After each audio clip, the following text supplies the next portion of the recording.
Hello dear subscribers, today I will tell you how you can easily erase all info from your phone. So for doing this, you just need to go to the settings, and in the settings you need to tap on search and just write in search reset. So just write in search, tap reset, and here you will see backup and reset. So just tap on it, just scroll down to factory data reset, and here you need to choose reset phone. So now you just need to enter your password. So here you can see attention, factory data reset will erase all data on your phone, including photos, songs, notes, and other personal data. Make sure you back up all the important items to your computer. So just tap on next,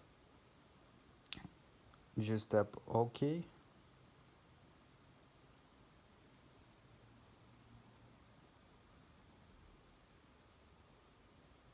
And now just wait until your phone will reload, and you will see that your phone reset to factory settings. So this is the way how you can do it. So thanks for watching, have a nice day, subscribe to my channel, click like, and goodbye.